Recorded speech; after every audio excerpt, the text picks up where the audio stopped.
Hi. You all okay? Good, yeah. Someone thought it was a good idea to give me a mic.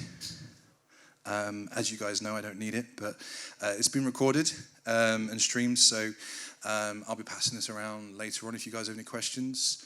I'm always that person that forgets that you're supposed to talk through the mic, so be better than Pete, yeah? You can do it, okay? I'm surprised no one's told me off yet for having my phone in my hand, but I've just got it for my notes, okay? So you'll forgive me. Welcome. We are joined today by Alex Gates, who is going to talk to you about some fantastic stuff and talk to you a little bit about his role and how he found himself in what he's doing today. Just a couple of notes. So a reminder about the postgraduate talk on Wednesday, 4 till 6.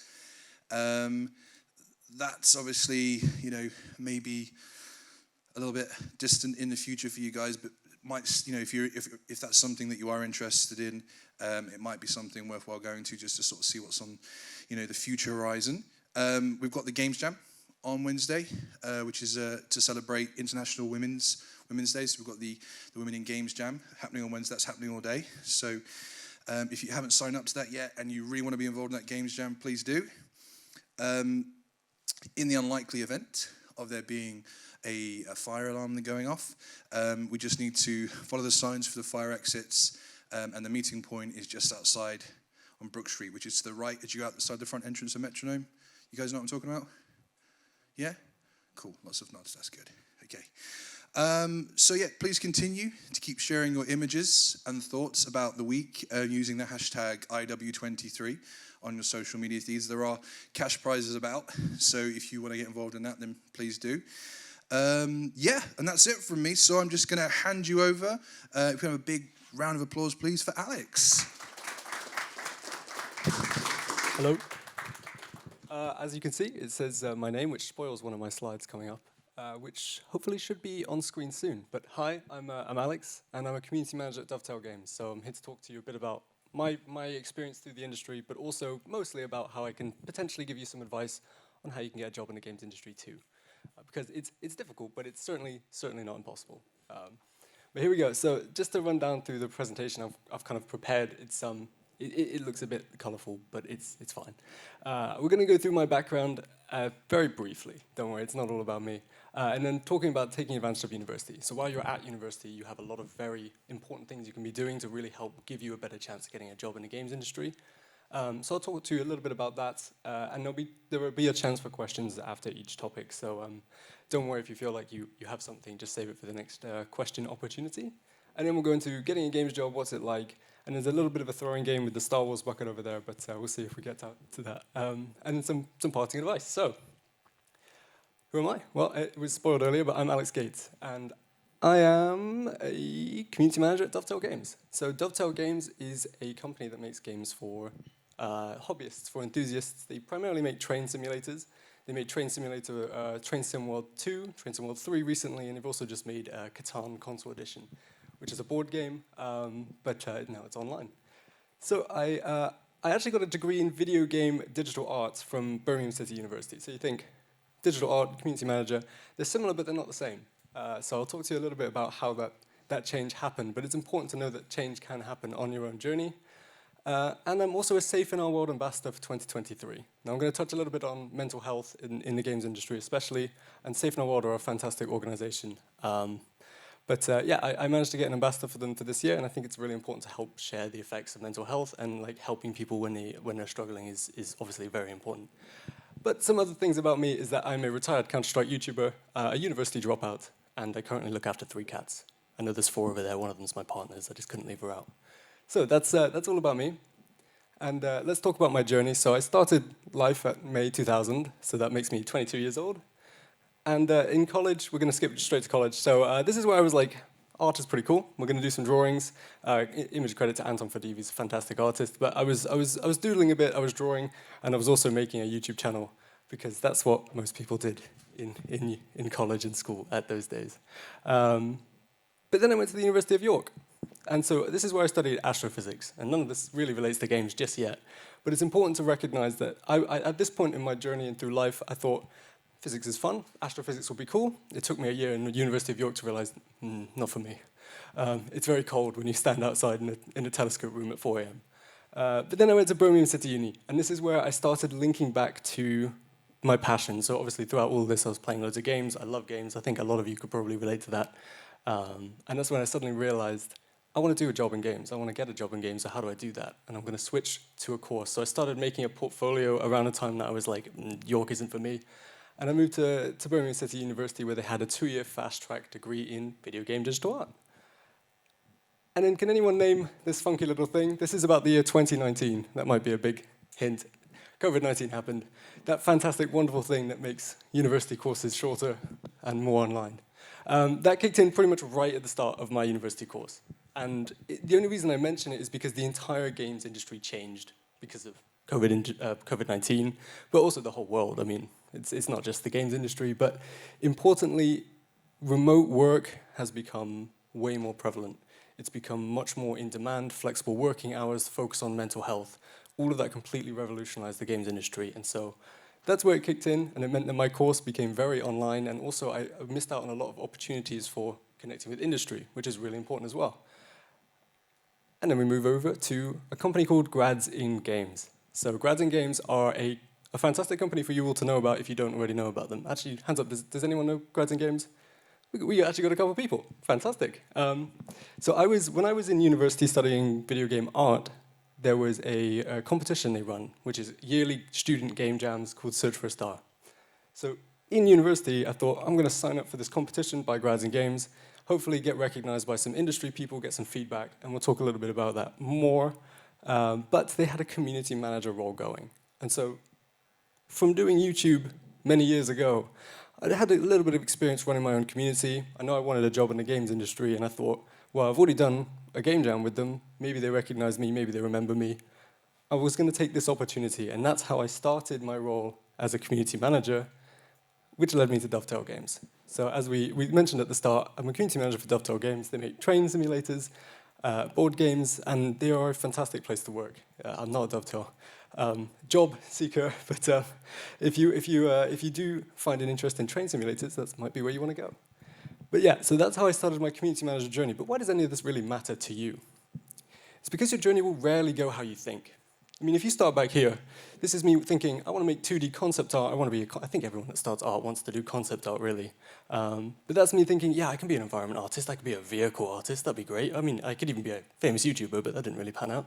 Then I was going to be an astrophysicist. In fact, if we get these funky little colors at the top, this little beam represents when I wanted to be environment artist, like concept artist, astrophysicist. This was environment art primarily, but just video game digital art. And then the yellow is community manager.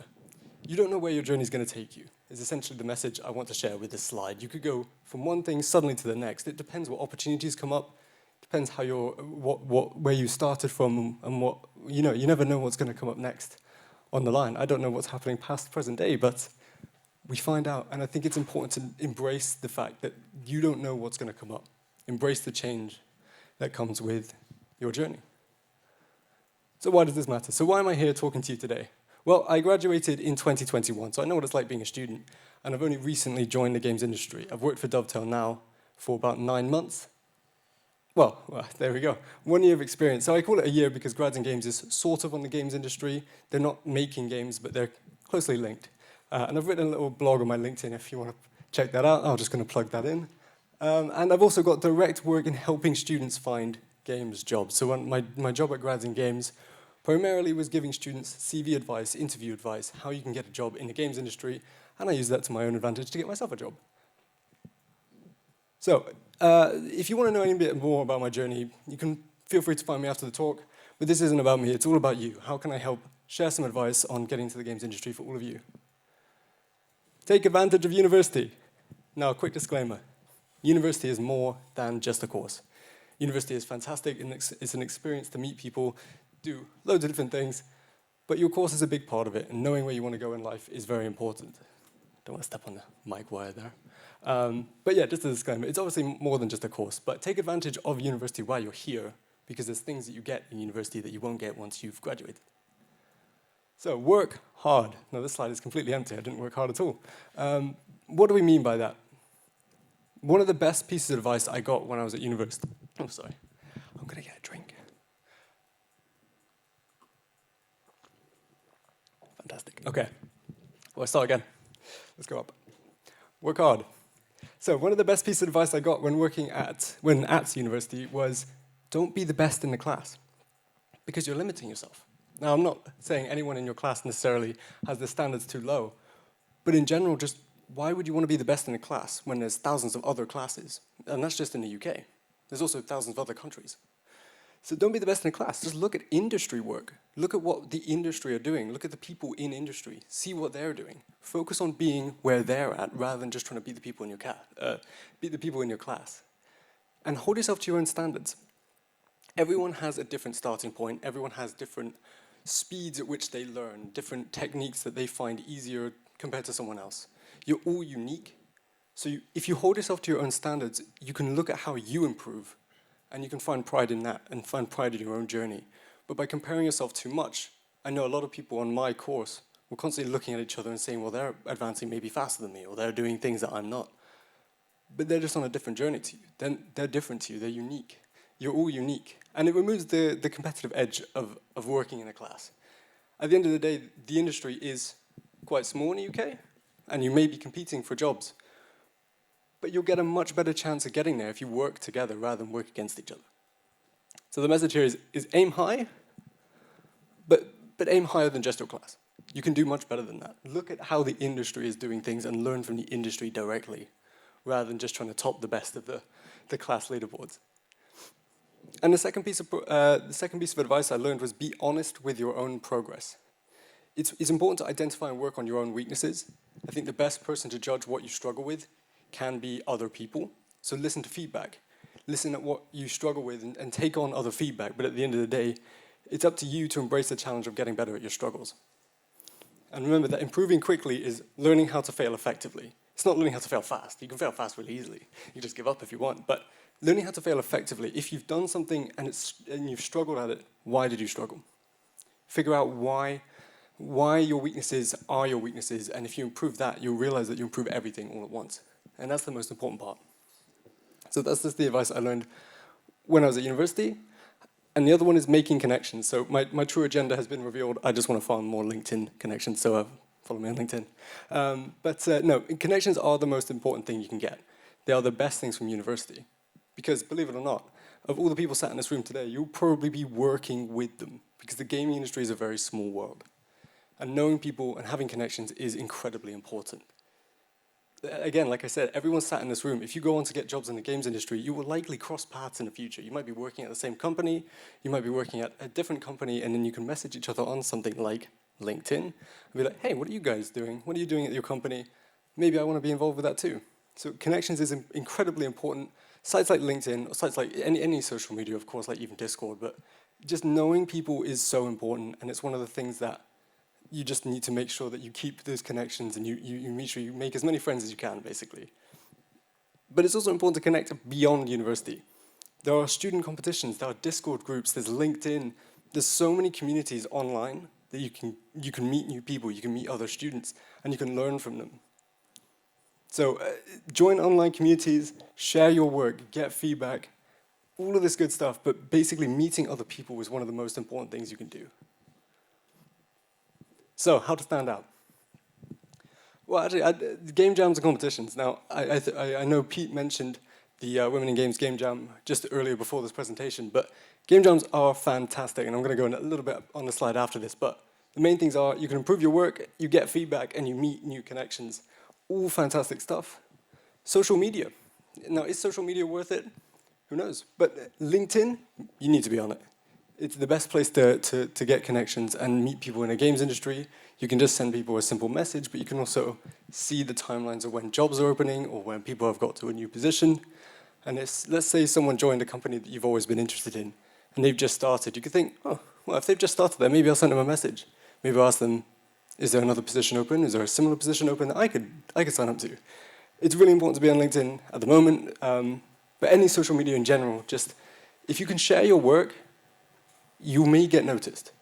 We're going to talk a little bit about opportunity later in the presentation, but sharing your work is one of the ways that you might find you can maximize your own opportunity of being seen, of being noticed, and possibly getting a job through social media.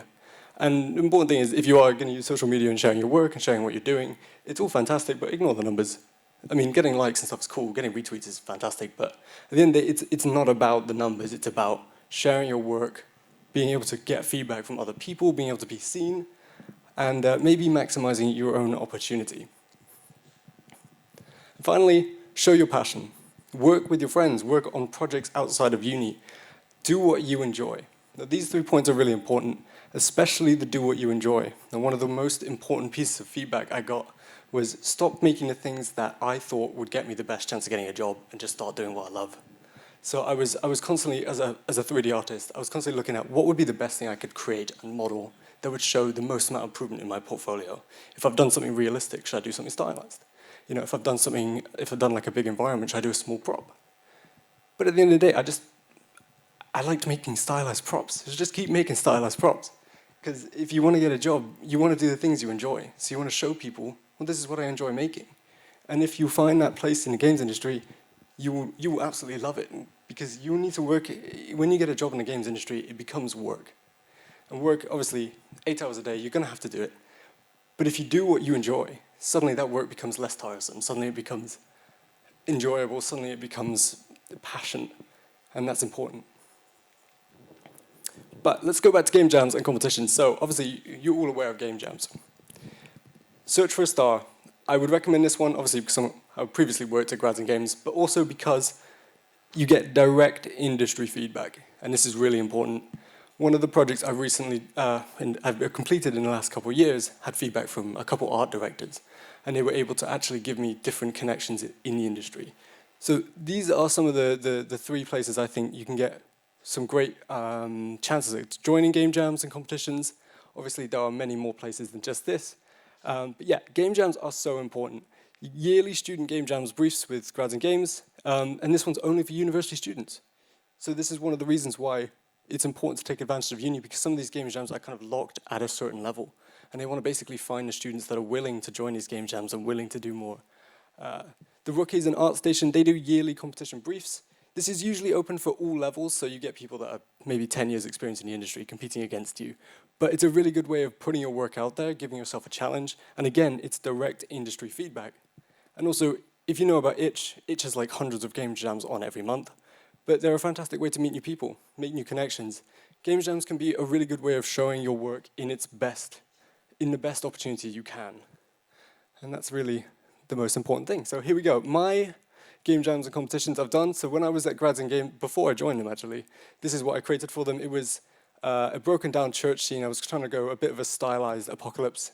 But the main thing that was important from this is that from doing it, I got a special recognition badge. I wasn't a finalist by any chance, but I was one to watch, which all that means is that I can pretty much put that award on any CV, any recognition letter I want to put it on. And I was also given feedback by Anthony O'Donnell, who's an art director at D3T, and also Coconut Lizard, as well as Dominic Shaw, who's a lead environment artist at Endream. Those are 2 fantastic people in the industry that are currently creating environment art like I was at this point, and they're reviewing my work. I mean, I'm a student at this point. I was at the end of my first year, and I've got an art director and a lead environment artist looking at my work. That's the best thing you can do, because they gave me paragraphs of feedback on how to improve, and trust me, there were many things I needed to improve in the scene. But that was so important, because you rarely get the opportunity to actually talk directly with the people at the top of the industry. And this was another one we did. Now, this one was nowhere near the same quality, because this was done in about 2 days. This was like a cat game jam, I think, and I was mostly in charge of like level design. Essentially, you run through these little they were Italian-inspired villages, and you find cats, and you give them what looks like a club penguin dead fish, and then they follow you around, and then they get weighed in the vet. I didn't include the image of the vet because the machine we looked didn't look exactly like a weighing scale. It looked more like a meat grinder, but yeah, you go around these little villages and you collect these little cat things. And I was in charge of basically just level design and making some of the walls. But it was a weekend thing. It didn't have to be that big of a deal. But we got Best 3D Art. well, I think part of the reason we got that is because not many other 3D arts were in the competition. But that's not the point. The point is that I can put that on a CV, and it looks fantastic. And actually, the funny thing is, Colin McDonald, the Games Job Live director at the bottom, I actually worked with him at Dovetail. He works for a company that helps us produce third-party content for TrainSim. And so it's just fantastic what you know, because the industry is so small. You run into people, you recognize names. And that's what I mean, doing these competitions, you can find people that you end up probably following through the career, through all of your careers. As well as the ArtStation Challenge, I did a couple of these. I wanted to bring this up because, again, a lot of what I'm showing is artwork, but obviously this is what I'm telling you is more meant to be generalized advice for like all disciplines. It's important to know when to call a project done. So I was doing this and I was enjoying it. I was trying to make this little frog pond concept by Paul Trochu. But what I was learning through this is that I struggled at a lot more areas that I thought I was quite confident in. And then when we move on, so that was 2021. 2022, this was something I'm really proud of. I'd learned a lot from my previous competition about timing, about how to match a style, and I made this like dragon egg prop. It was by Anastasia over here. Oh, that's the concept, and this is the model, and there's like a wireframe and stuff. Essentially, I was able to grow my own knowledge through doing these game jams, these briefs. I was able to become more confident. And that's what it's all about. So I've just been talking about you about all these game jams, these wonderful things I've done. But at the end of the day, all of this gets you all of this.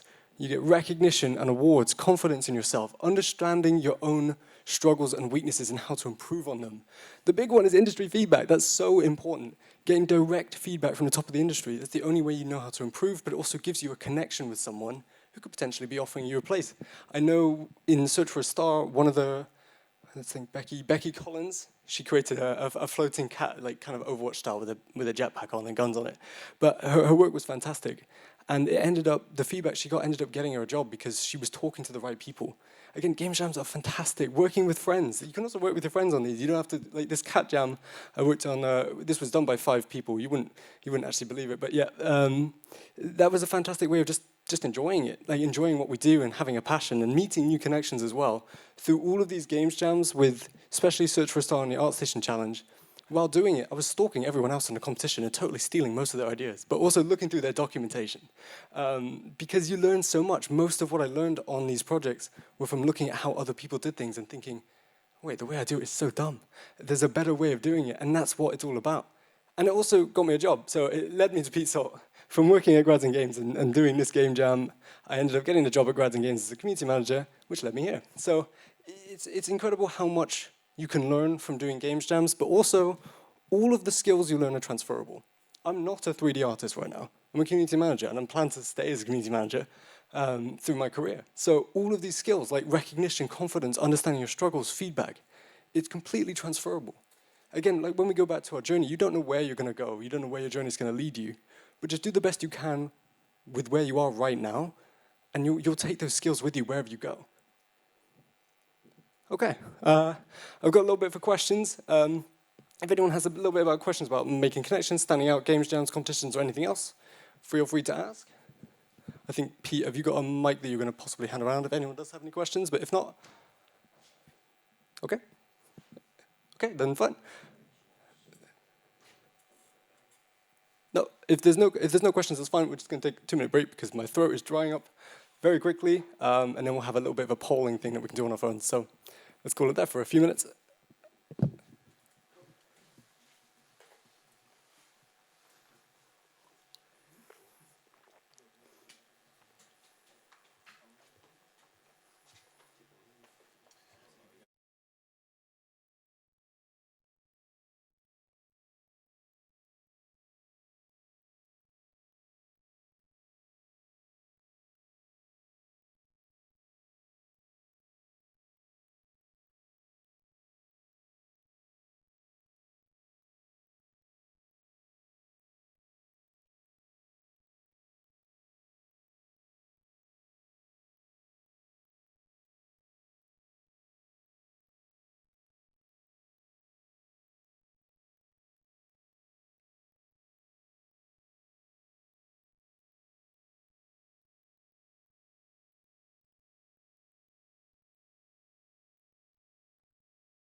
I think the main one I'm looking for is where does working in games you love come in among the other, I think there's 8 total options. So I think where does working in games you love come compared to the other 7?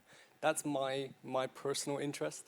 Um, and I can share kind of what my own rating would have been as well. But yeah, as many of you, if you can, you just need to go to slido.com, put in this code, and it takes a couple minutes to send in the thing, a little ranking.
That's a pretty good average.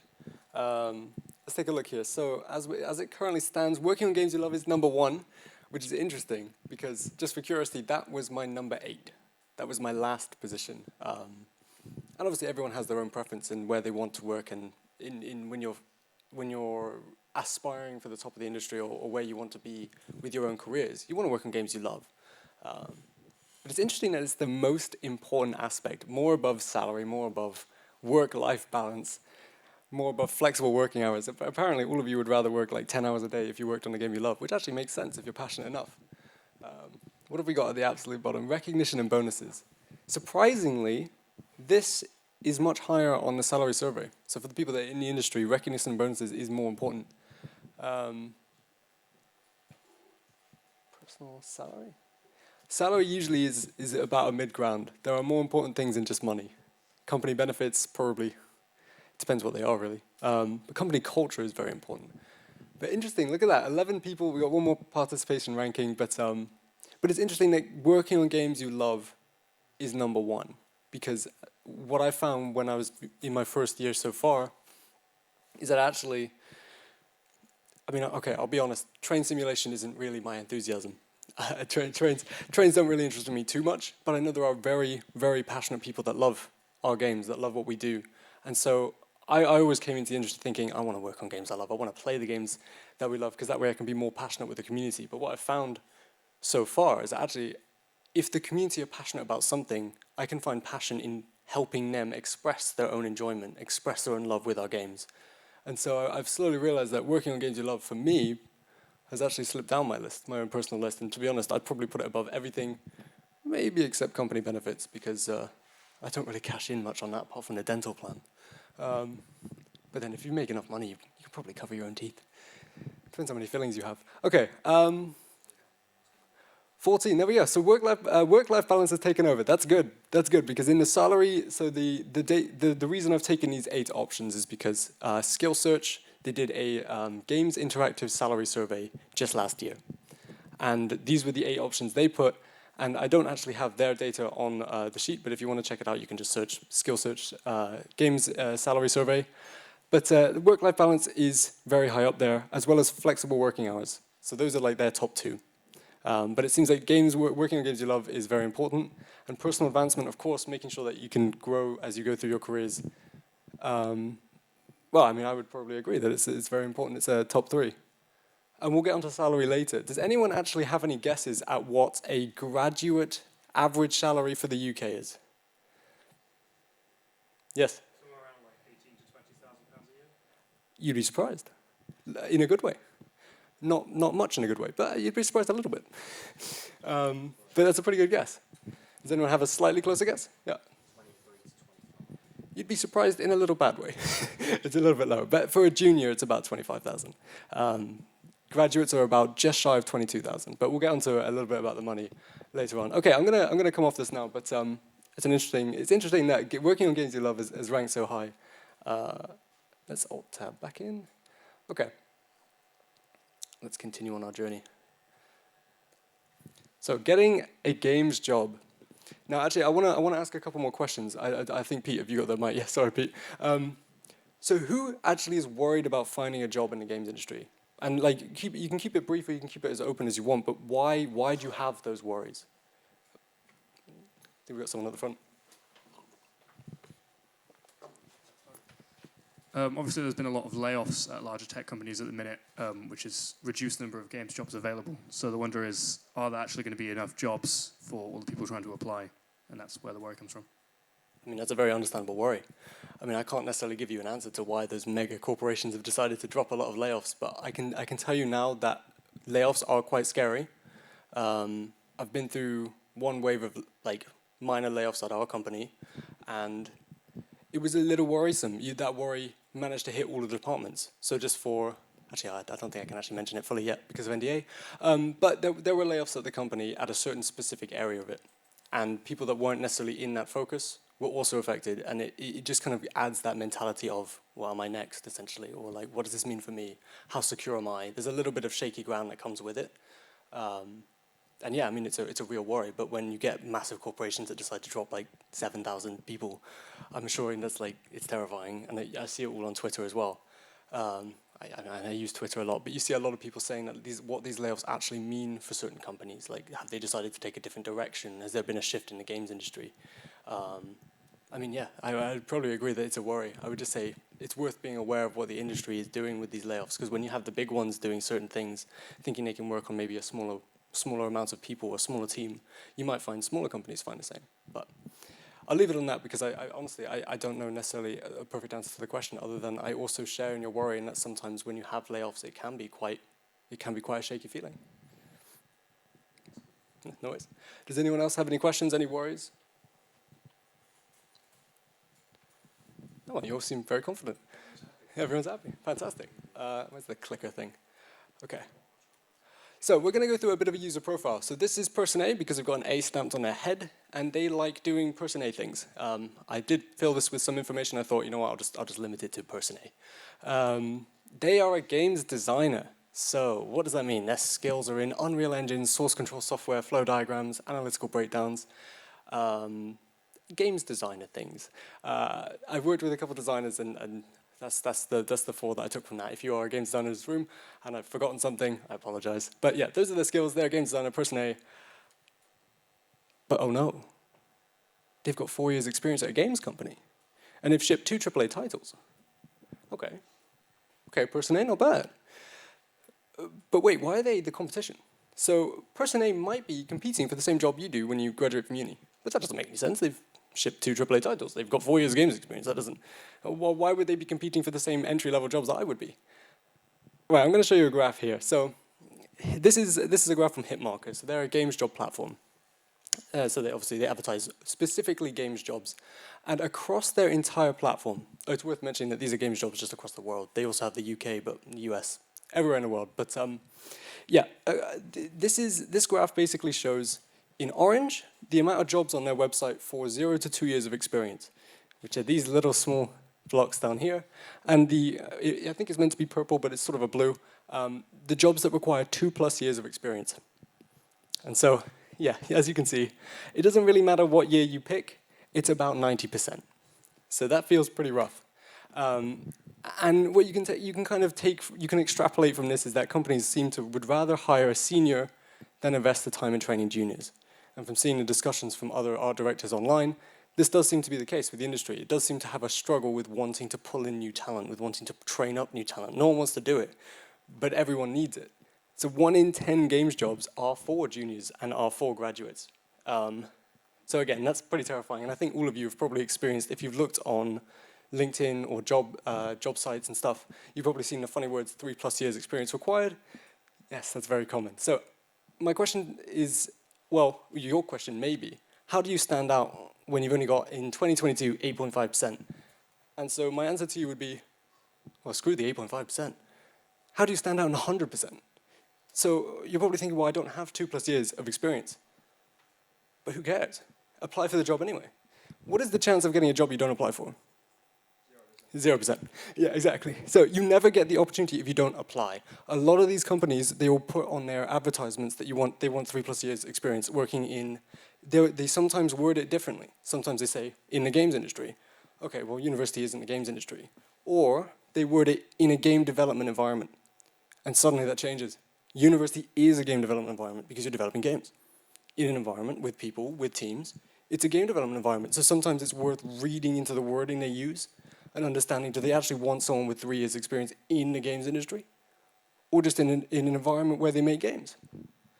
But apply anyway. A lot of these places, you can probably, when you graduate university, you can probably tick every box on applications and on job listings, except for the 3+ years.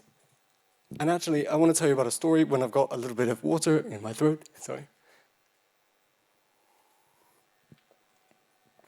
Okay. I want to tell you a little bit about a story about how I got the job at Dovetail. They were looking for a senior community manager. They weren't looking for a junior. They certainly weren't looking for someone with 6 months experience at Grads and Games, which isn't in the games industry. But I applied, and they gave me an interview. When I came into that interview, I thought, well, this is my chance. This is the only chance I'm going to get. So, funnily enough, I was in London at the time, and there's a London train museum. So I went to the museum. I actually did some filming, and I pretended like I was doing like a travel vlog for one of their updates. I was pretending like, hey, hello everyone. You know, I brought back my YouTuber voice, but I basically gave it everything I got. And when I went into that interview, I was talking with the lead communications manager, as well as the marketing manager director for the whole company, which was terrifying. But yeah, I went into that interview and I showed them that passion. I showed them that love for doing community management. I gave them everything I could. The only thing I didn't give them was the 3+ years experience and the senior level they wanted. But they gave me the job. They gave me the job because they could see that I had the passion, and they thought, you know what, I'm going to take a risk. We're going to give this person an opportunity because we want that passion in our company. If you show a games company passion, sometimes, not always, but sometimes they will give you a chance. And that's what this is all about. Don't be afraid of this. So all of these, by the way, I pulled these off LinkedIn. I was searching it the other day. They're all entry-level jobs. So minimum 2 years experience working in an applications development environment. I believe that was for a UX designer. An applications development environment, that could be university. 2+ years experience, well, there you go. 3+ years experience creating UI and artwork for mobile games.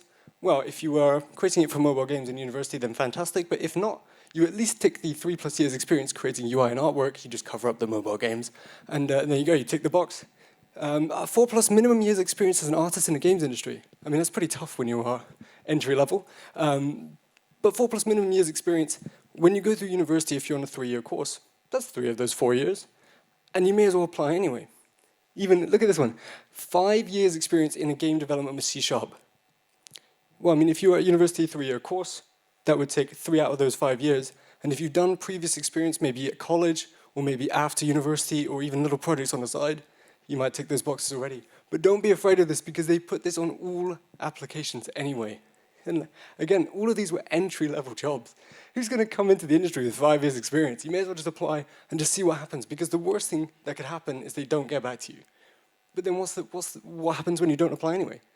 You don't get the job. So yeah, a little story for myself is that I applied for the senior role. I got it. They wanted 3+ years experience, but they were willing to take a chance on me. And so I say the same to you. Just go for it anyway. Apply, because the worst thing that can happen is they don't get back to you. And to be honest, a lot of places don't get back anyway. So you may as well give it a chance. Okay, CVs and interviews. So when I was at Grads and Games, one of the first things that I was actually doing with students was helping them write CVs, helping them with their interview prep.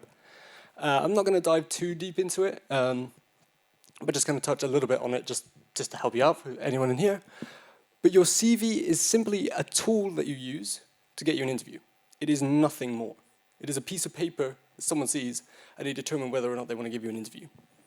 And so when you think of it like that, suddenly the dynamic changes. The interview is what gets you the job. You'll never get a job off a fancy enough CV, especially even if you put all this artistic flair on it. It doesn't really add anything. But a little bit of do's and don'ts. Relevant information first, clear legible text, check links works, all the basic stuff. Tailoring stuff to the role is a very important one.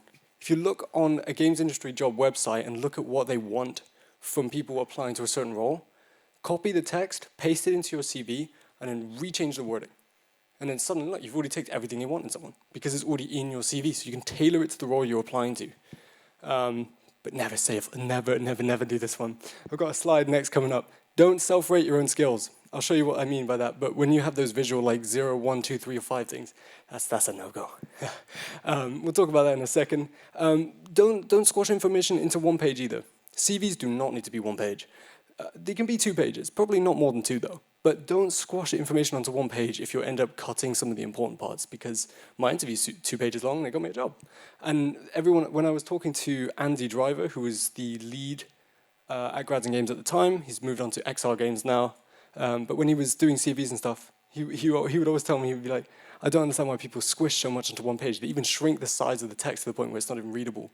When you can just make a second page, it's not going to take me more than a minute to just scroll down once. But yeah, as well as interviews, do your research. If you're doing it remotely, which a lot of jobs are remote now, get a good mic, get a good webcam. Just something that they can see you in, something that you're clear in, because impressions count. Making a good first impression is very important, so that you can give them, basically you just want to give yourself the best opportunity so that you can just pour your passion into the interview. And they'll know you're nervous. They'll know that you want this really badly and you're doing everything you can, because they'll see the passion if you bring it.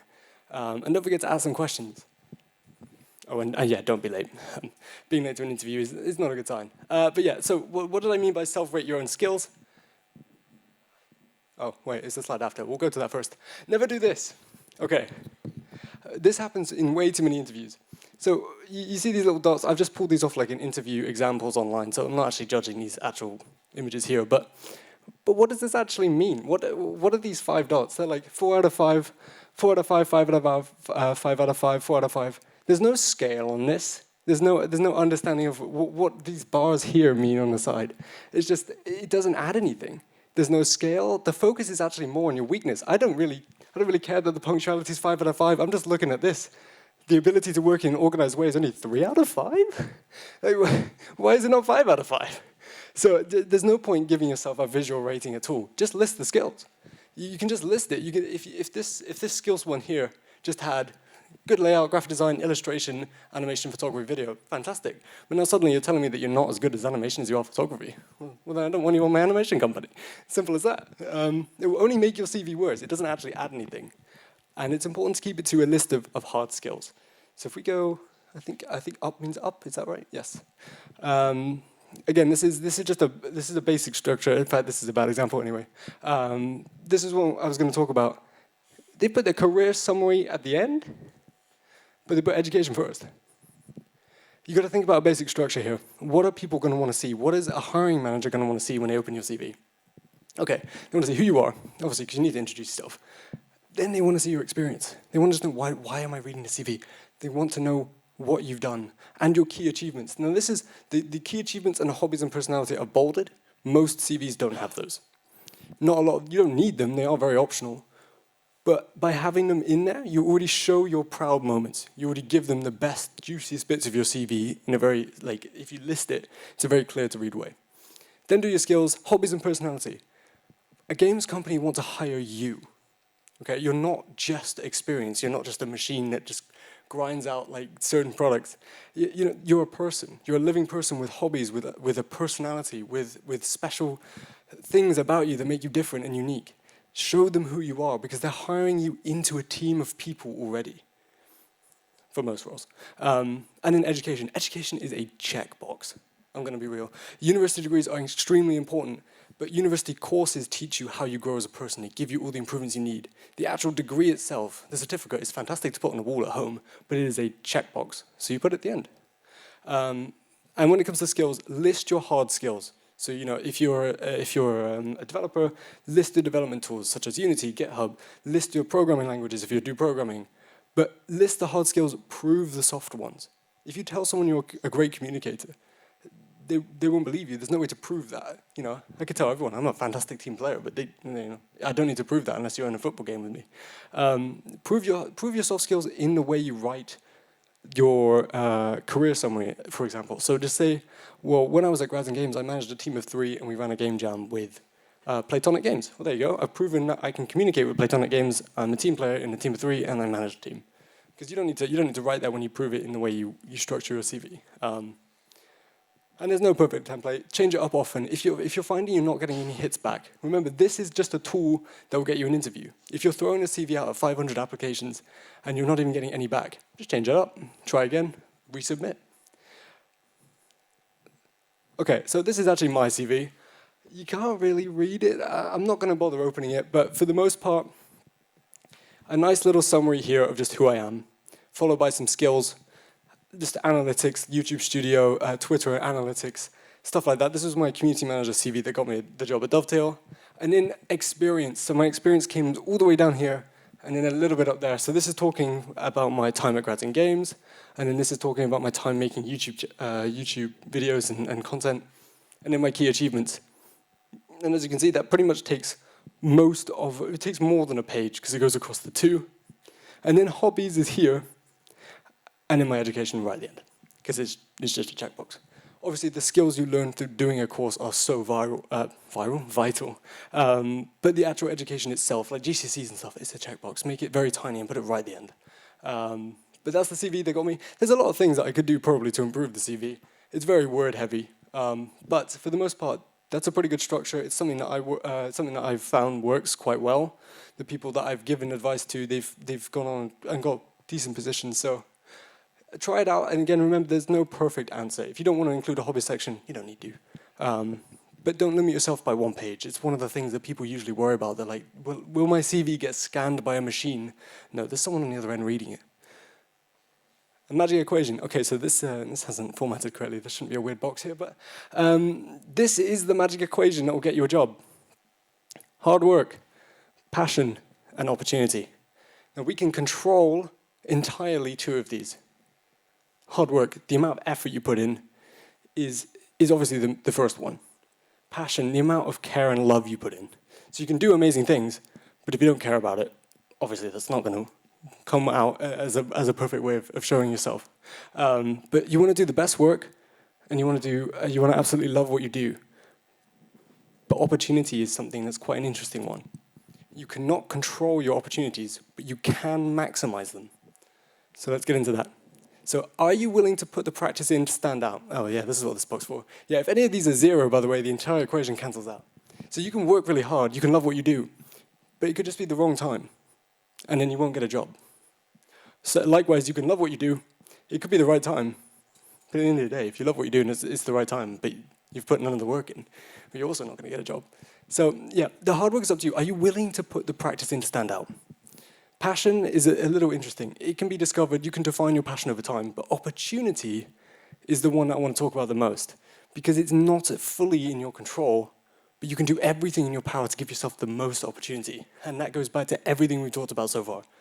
Personal connections, meeting people, asking for feedback, sending many applications with a good CV, with good interview practice. All of them will increase the likelihood that you get that games job after you've had that interview. They'll increase the chance that you even get the interview. They'll increase the chance that you work well with people and the opportunities you get from then on. This is the most important equation you will see. So put the effort in, love what you do.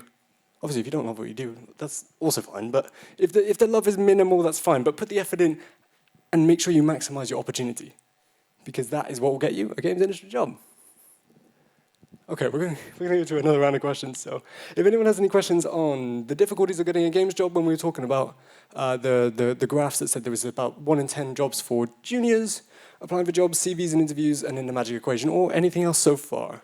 Does anyone have anything they want to ask away? Yes?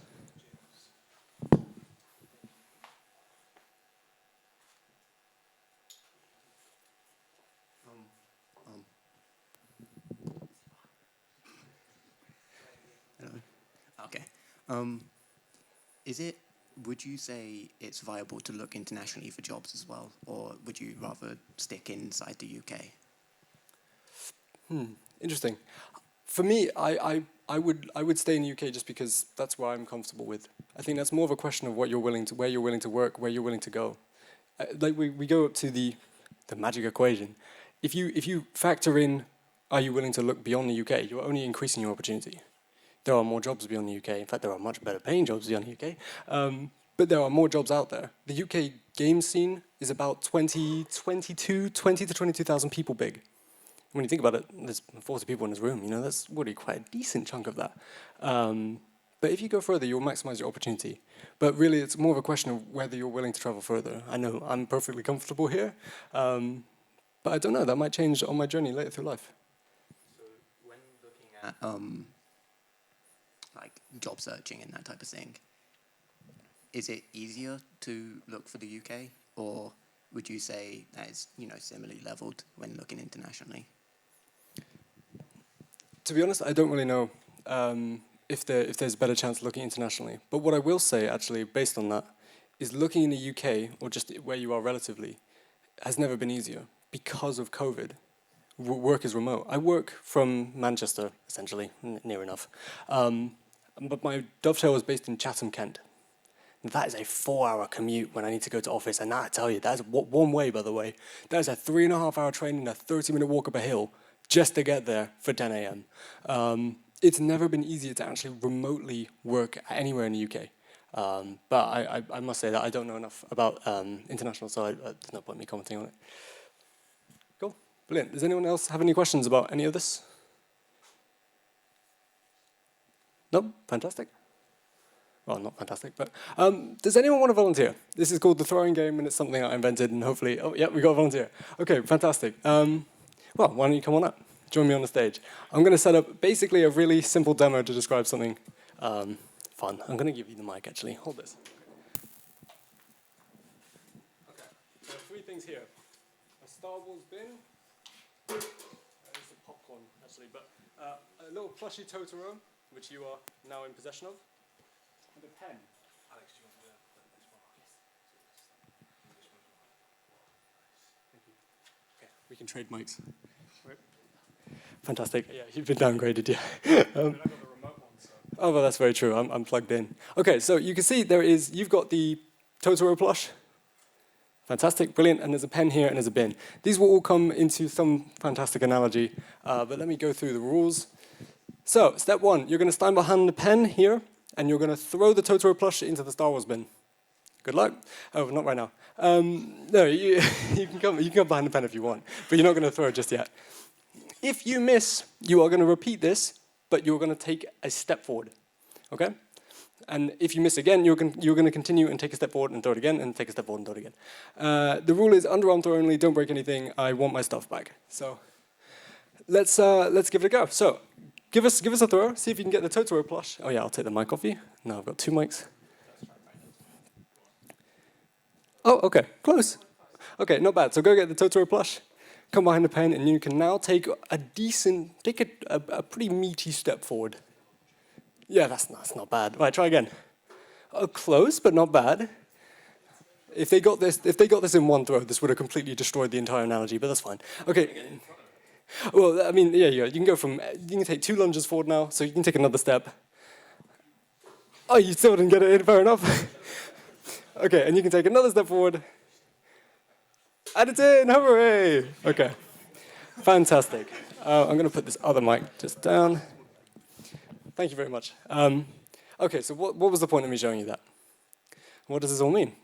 So, the Totoro plush is your passion.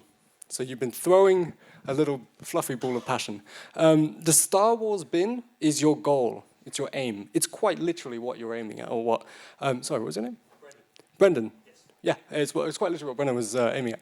And your pen is your starting point. I don't know if you can see that, but there's a little pen there. And everyone has a unique starting point.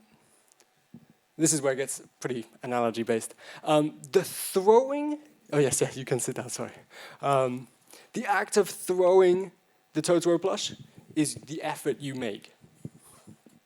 And finally, the steps that Brendan was taking was giving yourself an opportunity. So the reason why I've shown you this is because when you throw the Totoro plush at your aim, basically, this is where you start, behind the pen. Every time you walk, you have a goal in mind. You're going to basically throw the Totoro plush. That's what it's meaning. You're putting effort in to get towards your goals. Okay, but every time you miss, it's not like you've ruined anything. It's not like your starting point has moved. It's not like your effort has gone to waste. You've just put some effort in, and it didn't hit your goal. But when you give yourself an opportunity, you are getting close to that goal. So let's say I'm standing here, I'm throwing a Totoro plush. I think it's currently sitting in the bin anyway. But this is me making a good CV. Okay, I've got a little bit closer, a little bit shorter to go. This is me getting a lot of interview practice in, ready for when I get that interview. Quite a big step. This is me making sure that I've got feedback and got industry feedback on all my projects from working with industry. Now suddenly, getting my effort into that goal is so much easier. Putting my passion where I want it to go is so much easier when you give yourself the opportunity to get there. And it's obviously difficult from the start. If Brendan had thrown it and got it straight in, well, you would have been fantastic. You could have just gone on straight and applied to a job. But what it means is, I want to go back to this as well. Everyone has a unique starting point. Now, Brendan's pen could have been right in front of the bin because you could have already done all that. And someone else's pen could be all the way far here because they've either not done it or just because they simply have further to go or they are starting from a different experience. Everyone comes from different backgrounds. The starting point will constantly shift. The bin will constantly change. Your goals may change. Your passion may grow or shrink. But giving yourself an opportunity will only get you closer. Okay, it will never take away. And if you miss, it's fine, because those opportunities don't go away. Every time you take a step forward, Brendan was resetting back to where he was. He was never going back to the pen, because you're always moving forward if you give yourself the opportunity. So, the throwing game returns. Okay, so this is where I'm going to be in the throwing game. I'm going to reach in and grab the Totoro plush and put down the clicker so I don't accidentally throw that instead. Okay, so now I'm going to throw one more type of throw. Return volunteers if they haven't. Thank you, Brendan. So I'm going to do one more throw, but I'm going to give myself all the opportunity and get right in front of the bin, the Star Wars bin, and I'm going to give it a shot. So this would be me if I'm aiming to try and get it in, but I'm just going to not really care. It didn't get in though. What does that mean? What am I trying to tell you? Is that you can give yourself all the opportunity in the world. You can get right in front of that bin, right in front of where you want to go. But if you don't put any effort in, it doesn't mean anything. The worst thing you can do is nothing. The second worst thing you can do is do something with no effort. You got to put the effort in. The hard work part of the equation will always be there. So yeah, it's important to remember that whatever you do, put the most effort in. Put your passion in, because the second worst thing you can do is do something with no effort. All right, let's take a 2-minute break. Thank you, Brendan, again for volunteering.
Inside the industry.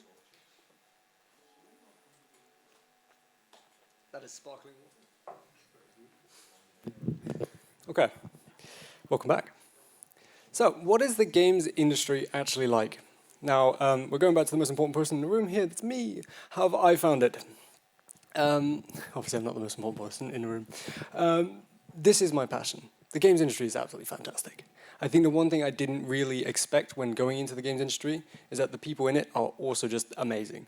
Most of the people I've met in my career so far have been incredibly creative, have been fantastically fun to work with, and they're willing to just do more outside of just their regular job to make amazing things happen. Initially starting out at Grads and Games, it was actually a pretty good start. It was working at a company, so it was a charity, and it was a company of just 3 of us. And again, they were helping students find jobs in the games industry, and it was probably the best thing I could have done, because while I was helping students get jobs, I was a student needing a job. And so that worked out really well for me. But when I moved to Dovetail Games, that was like swimming in a paddling pond being thrown in the deep ocean. It was really starting off well. And sorry, I've got like little burps because it's sparkling water. So anyway, yeah, moving to Dovetail was fantastic though. It was an amazing opportunity, and I get to work remotely. Like I mentioned a little bit before, my office headquarters is in Chatham, but I'm in Chester. That's a 4-hour commute that I would not be able to do every day.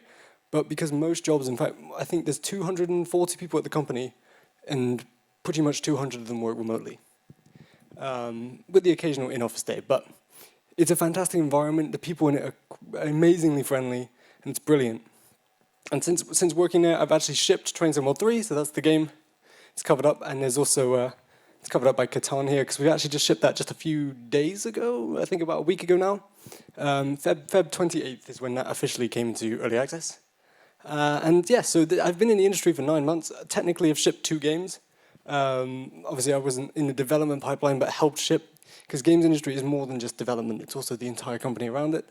And that was absolutely fantastic. Some of the best moments were helping make the 24-hour live stream. Again, I'm a community manager. I'm not an events manager.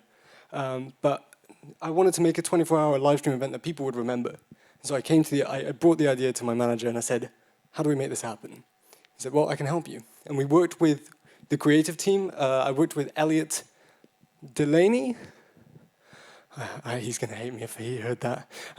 But he was our senior video editor. And yeah, he worked hours trying to make this work because he was just as passionate as I was. He was a really incredible person, and I don't think it would have happened without him working, not necessarily super late, but super hard on it. He would find time outside of his work to be like, okay, all right, I finished the bits I need to do today, let's work on this. And suddenly my job as a community manager completely changed. I started off in my first month at Dovetail just, okay, what are the fundamentals? Okay, I've got to write some patch notes, I've got to post an article, I've got to check Discord, that's the hardest thing I do all day. Not really, but then suddenly it changed completely to, well, I'm going to spend the first 3 hours of my day getting that done, and then I'm going to spend the rest working on this. And finding events and projects to work was amazing. And I think depending on where you are in your industry, you will always probably have opportunities to do more if you want to. And that's where the passion comes in. If you show your passion to a company, they will happily take it, because passion leads to things like this. And it's important to take pride in what you do. That 24-hour live stream event was the most successful stream Train Sim World or Dovetail have ever seen. And it was pretty much my idea. Obviously, a lot of people worked on it. But it's pretty cool to know that if I wasn't at the company, that wouldn't have happened. And a lot of things wouldn't happen without you guys being in a room. There will be things in the future that are your projects, your things that you do. So take pride in what you do. Hardest parts? Well, there's been a few of them. Train Sim World is a very interesting game. They make a lot of DLC. A usual AAA game, I don't know if it counts as a AAA game, but usual games, they have 1 DLC per year. They make their DLC per year, and then they maybe do a sequel or they do another DLC. It's usually about 1 or 2 pieces of DLC per year. I think Train Sim World sees about 40, 50 DLC a year. Maybe it's about 30, I think, and then we have another game that sees about 10. Some of that's third party, some of it's in-house, but pretty much every month it's like, okay, what are the 3 DLCs happening? In fact, on March 16th, I think there's 3 DLCs coming out in a day.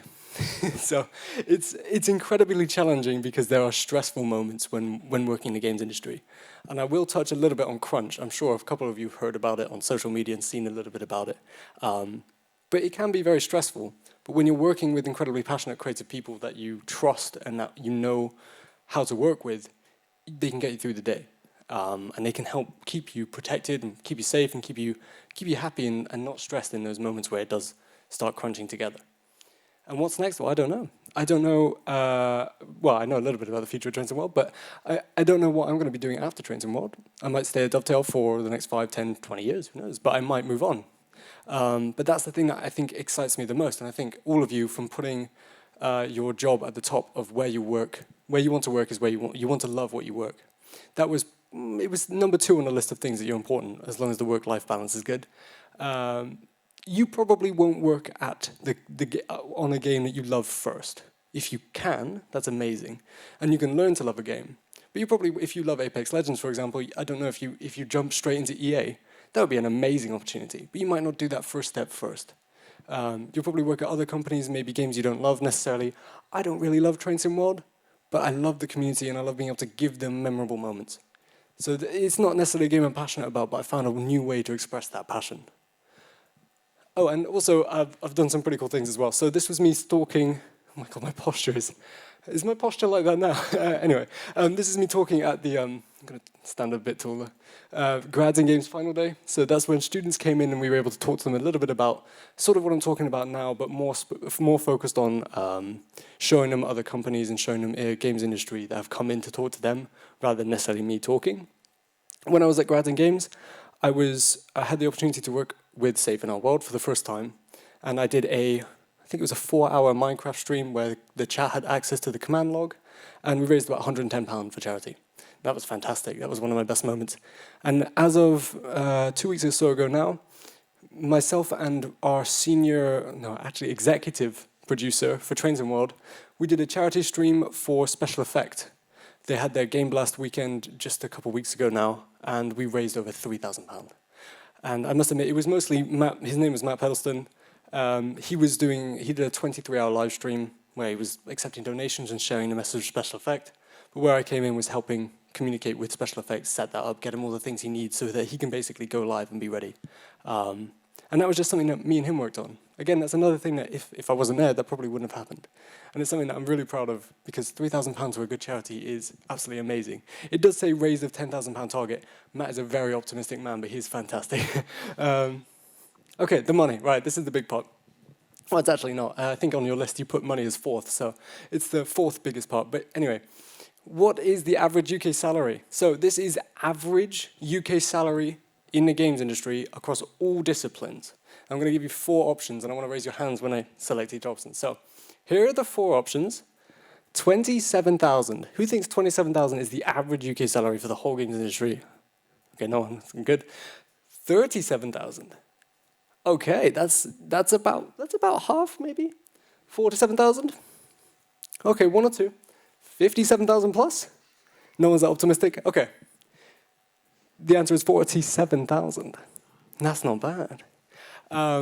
There's a caveat. I want to get your hopes up because that's amazing, but there is a big caveat to this, and that's coming up. There's graduate and junior at 22,000 and 25,000. So suddenly that 47,000 seems like that's pretty far away. If you look at here at mid-level and senior, I've taken off directors and lead and stuff. It's just even bigger. It's about 80,000. But if you look at mid-level and senior, specifically senior is pretty much where that average is. And when you're wondering, well, if you think about that's the average, but mid-level is lower and junior and graduate is much lower, well, that's already telling you a little bit of what I'm going to show you next.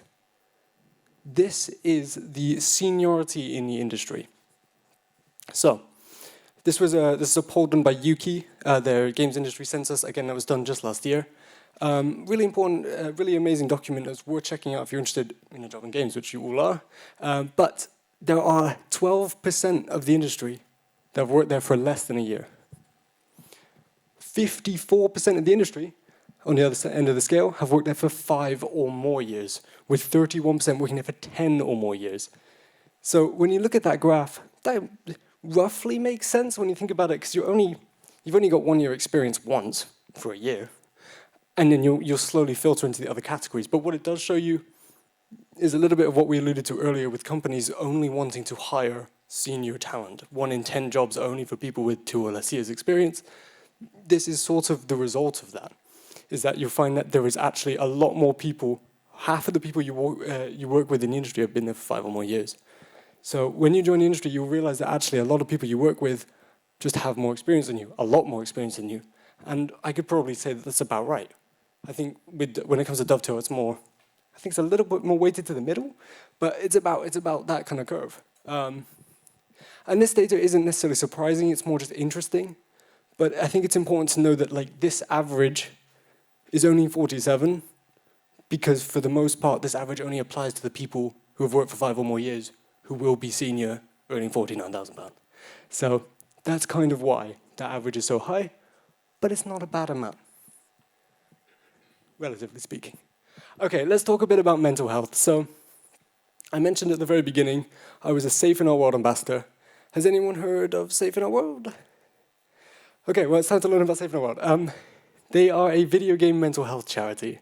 And as an ambassador for them, essentially all I really do is help spread the message, but also help share a lot of important stats about the games industry. But it's never been more important to focus on mental health, especially because of COVID. You work a lot of, a lot of the jobs we work at the moment are remote. And when you sit in a room all day for a year, things change. I mean, I'm probably assuming a lot of you, if you're anything like me growing up, I sat most of the first 18 years of my life in my room alone playing games. So that didn't have that much of an impact, I don't think. But suddenly when you work and when you come from university, which is a very, very social environment, to working from home all day, if you don't make sure you give yourself time to go out and see other people, that can very quickly take a very different direction. And now I must say that I came into university being very isolated, and again, I was a gamer that sat in front of his computer a lot. I had friends, but we only saw each other online. But suddenly when I finished university, I realized that when I was working remotely at Grads and Games for the most part, and then at Dovetail, suddenly I just lost connections with people. They become a bit more distant, and it did have an impact. And I just want to essentially share this message with you because a lot of people go through different struggles, especially at the moment. I mean, there's a lot of things going on right now in the world, and I won't even begin to dive into them. But mental health is something that can quickly slide between good days, between bad days. And it's important to know where your resources are. Your company that you work for, if you work for quite a large company, they will have benefits, they will have support systems available to you, but Safe in Our World is a free resource. You just go on their website and there's resources there if you so need them. I just thought it's also worth sharing some stats. Again, this is from the games industry census. 38% of people reported having anxiety or depression. The average is 17%. So that's almost 4 in 10, 2 in 5 people. You know, and if you've got 5 people in your team, 2 of them, but you know, that's quite high. I mean, it's higher than the national average. And it's important to know that you don't need to necessarily have anxiety or depression or any of these issues to ask for support. Anyone can ask for support, and it's important to know where you can get support. Your company will probably provide it, your managers will know what to do, but something like Safe in Our World is also really good for that. And yeah, when it comes to company stuff, mental health first aiders are becoming more popular since COVID-19. Obviously, COVID-19 did a lot of bad, but it also did a decent amount of good. It made us think about mental health a lot more, and so companies have implemented stuff like healthcare plans, mental health days. Bed days is quite a common thing in a lot of games jobs at the moment. Essentially, you can rock up and do some of your work in bed if you want. You can wear your pajamas. In fact, Dovetail actually gave us all Snuggies at the company event, and so most people join the calls in the first part of the day in their Snuggie, which is kind of cute because everyone's just wearing this like kind of dark blue Snuggie to wake up. And you know when someone's having a rough day when they've transitioned from suit and tie to Snuggie. So it's nice to know that there are the industry recognizes this a lot more nowadays, but I just want to say Safe in Our World because they are a fantastic resource. The thing about crunch. Okay, so let's talk a little bit about crunch. So I'm guessing people here in the audience, you've heard about crunch online. You've probably heard pretty bad stories from big companies about crunch. It does exist, but it comes and goes. So it fluctuates, actually. You will go through periods of really intense work. It doesn't really matter what part of the games industry you work in.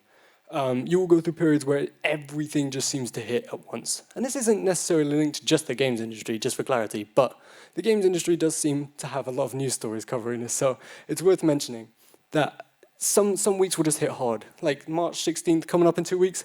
Yeah, that's going to be a triple release day for me, and I don't think that's going to be an easy day. But for the most part, you have just as many hard days as you have days where everything's just quiet, you know? You don't have many calls on in a day, it's not that stressful, you can just get through it. And you might find that you finish work, you finish all the things you need to do for the day maybe an hour and a half early. Okay, nice, and just chill for the rest of the day. It does fluctuate. You probably see as many hard days as you see easy days. And it will vary, obviously, depending on your position at a company. As you all move into graduate and junior positions at different games companies, you will find that the effects of crunch probably aren't too bad because you have managers that will look after you, if they're any good managers. But as you go up seniority, and depending on the company culture as well, that could change. It does vary, but it's worth mentioning that crunch exists, but it's obviously not just something that's on and then on forever. You maybe have a really bad day and then a really easy day. So it's important to recognize this, because as I said here, company culture is a big impact of that. Certain companies will make efforts to mitigate crunch and certain companies won't. So a good interview question is, hey, what does your company do to help mitigate the effects of intense working when deadlines get tight?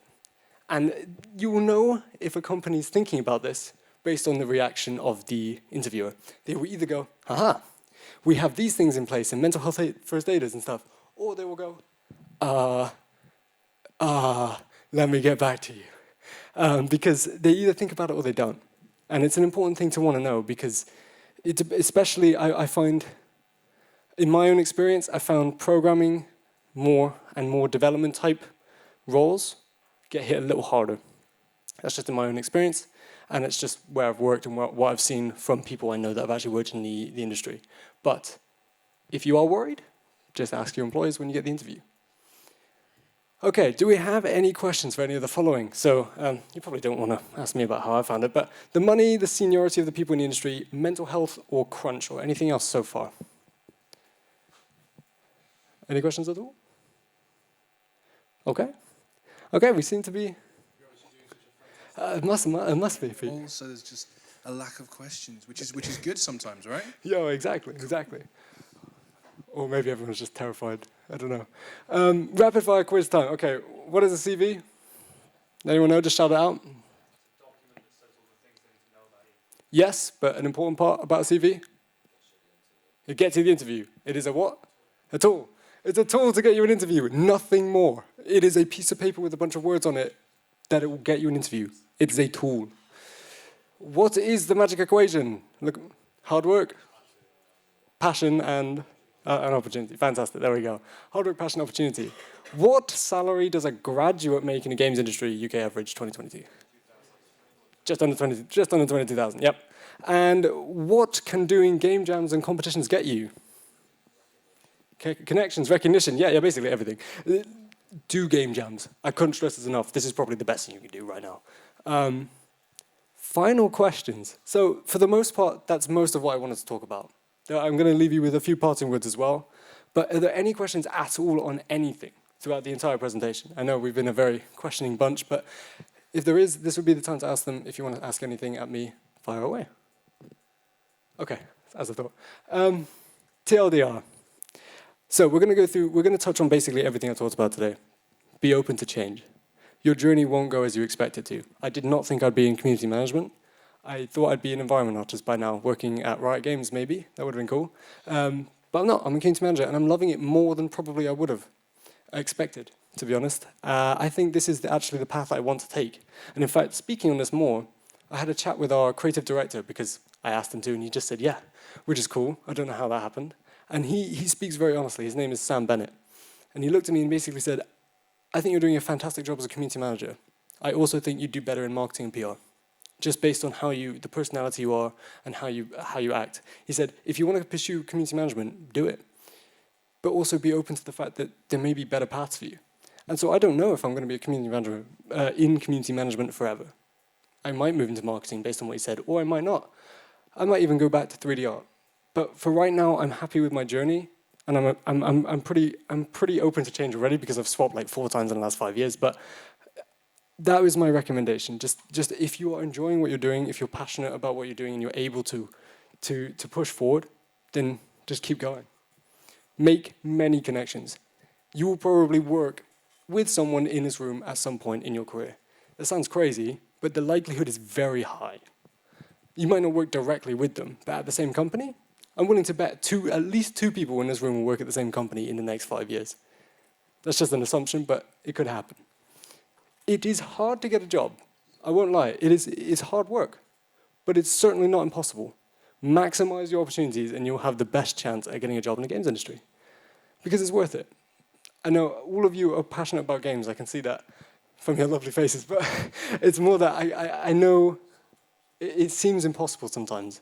You hear people talking about games industry jobs like you have to work absolutely incredibly hard and you have to fight off all the competition.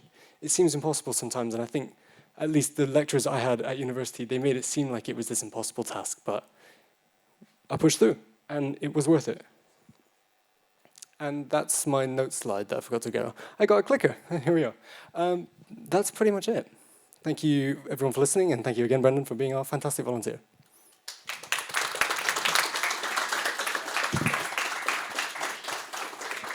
Fantastic. Thank you so much, Alex.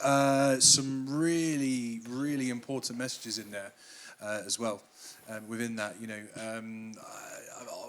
yeah, a lot of them are really, really positive. I suppose one of the ones that I sort of did think was quite interesting was the industry feedback.